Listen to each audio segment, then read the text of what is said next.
So when I'm talking to people, I find that whenever I start to talk about changing thinking, that there's some confusion around it. You know, what are the assumptions? What are system conditions? What are what is waste? And how do all those things relate together? So I usually try to tell a story.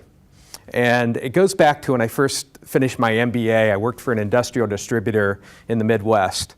And what I was asked to do was be the operations manager for this industrial distributor. And they had devised a scheme based upon a reward system that I was a part of as this operations manager. And so I was paid on something called gross margin return on inventory, which is called GMROI. Gross margin return on inventory had a lot to do with every year in my state of Indiana, there would be an inventory tax. And because of this inventory tax, the fiscal year for the company would end at the same time at the end of February. And so at the end of February, we wanted our inventory to be at its lowest so we wouldn't have to pay taxes on the inventory, right?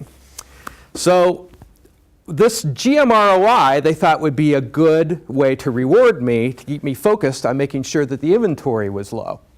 So gross margin return on inventory is a numerator and a denominator. The numerator being gross margin and the denominator being return on inventory. And I didn't have any control over the gross margin. That was for whatever the salespeople would sell it for. But I did have a lot of control as the operations manager over the inventory. Now, if you can imagine in an industrial distributor, there is always going to be a lot of inventory because that's what we provide to manufacturing.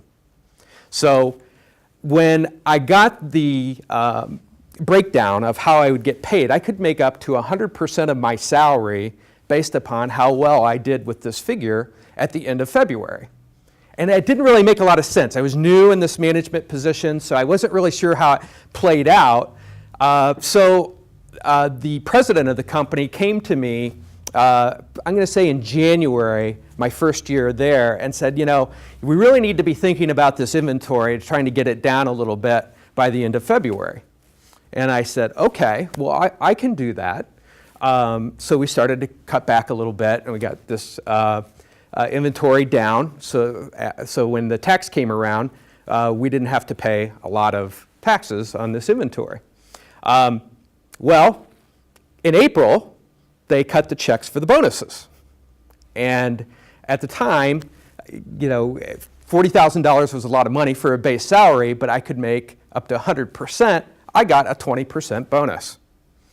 Not bad. Well, that was $8,000. I didn't even really, it was kind of a surprise. It was a nice gift, if you will. And I took the $8,000 and said, boy, this is really cool. Got this money. So guess what happened the next year? About October, I started to look at the inventory. And I did many dysfunctional things at that time, not only cutting back on the inventory and asking the buyers of the industrial distributor to quit buying, but I also put in all types of forms that if you wanted to put inventory in, I had to sign off on it. So it had to go through me. So I put in all these forms and things, and the salespeople were going crazy. And customers hadn't quite felt it yet, but hold on. It was only October. So by the time we got to January, we started to get phone calls from some of our customers saying, you aren't stocking what you've promised, you're out of inventory, and I couldn't even imagine, we didn't know what failure demand was back in those days, but we were getting a lot of phone calls of people complaining. But by the time we got back down to the end of February, we had cut it basically bare bones at that point. So April comes around, and I get my bonus. And it was 60% of what my salary was. I got reinforced. I almost put the company out of business, but I did make my bonus. And I had created a whole slew of waste. So as you can see, there's this huge relationship between the changing thinking that we're trying to accomplish, the assumptions that are made, about how we're going to pay people and the system conditions that we create because of that, and also the waste that's created on top of that. So the salespeople called this GMROIs. It came up once a year.